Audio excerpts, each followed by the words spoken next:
Welcome back to our Fireside Chat. I'm here with Paul Robinson, founder, Tempest Networks. Yep, and we focus in on helping organizations navigate through cybersecurity and risk problems with our services and solutions. Fantastic. I'm also here with Marvin Smith, founder of Nexus Cloud. We provide managed services to small, medium-sized law firms. Also, their links to their company will be in the links below.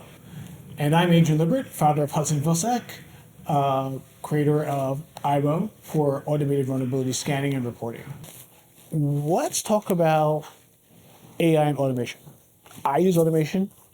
I do automation, and I use AI heavily to help me with my coding and to reduce labor costs, right? Otherwise, I'm able to leverage that and save myself a salary or two. Have you found that to be the same for you guys as well? Oh yeah, absolutely. It's fantastic. I mean, it's so helpful.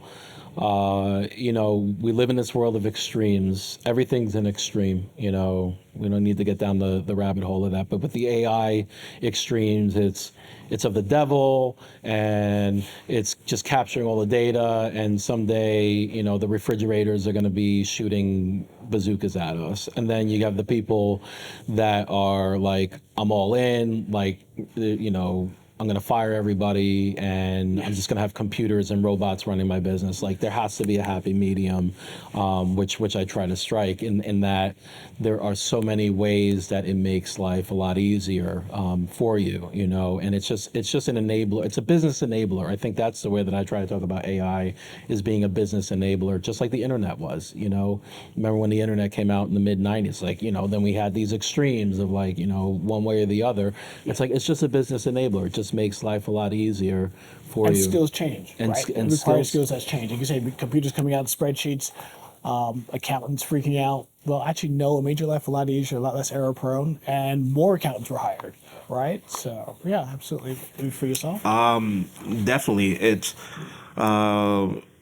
if I look at it like this: whenever I come across a business or a minor-owned business, and they're not using AI, I'm basically saying, why not?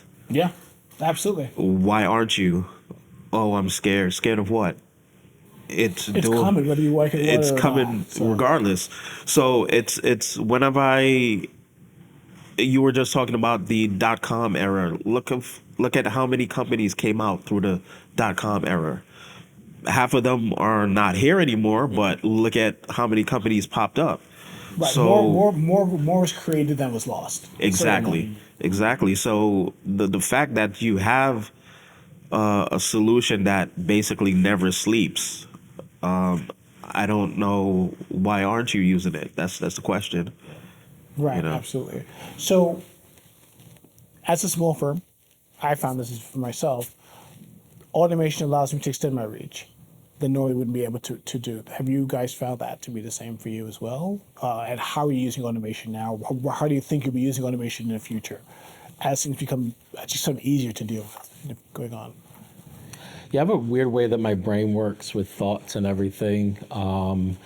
And I'll write stuff down, but it still doesn't make sense. Like, it's been a companion to say, okay, here's what I'm thinking here. Like, here's what I'm thinking. Can you simplify this to where I could explain this to a 5-year-old?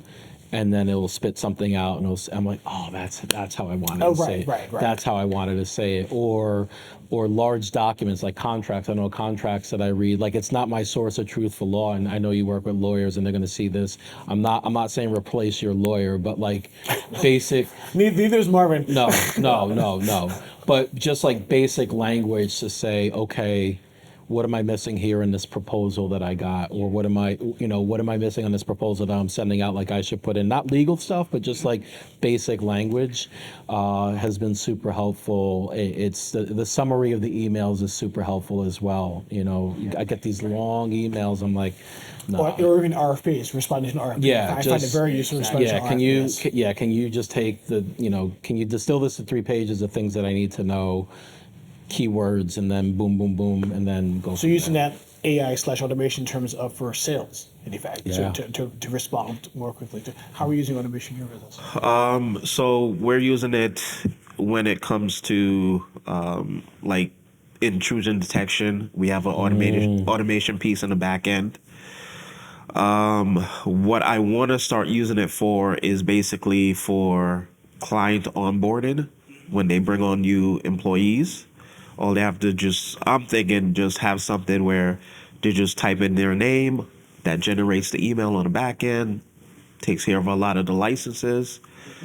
And then even for day-to-day tickets, we get a ticket come in, does some automation that reads that email. Oh, here's the solution. Or even send it to the first level team and say, here's the solution. Right. Yeah. Gotcha. Yeah. Would you let it go so far as you said for provisioning?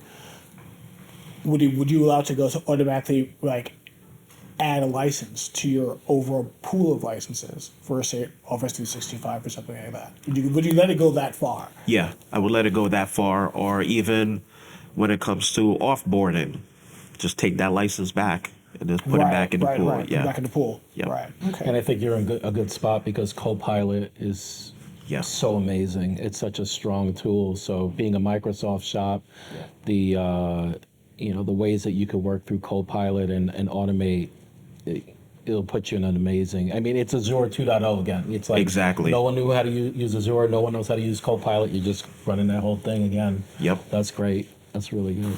So being a small MSP, you see it as a advantage for you compared, and also help you compete with some of the big firms who might be dragging their feet because the person doesn't want to be replaced, Exactly. or has a view they might be replaced Yeah. in a bigger firm. So it's definitely an advantage for you. Yeah.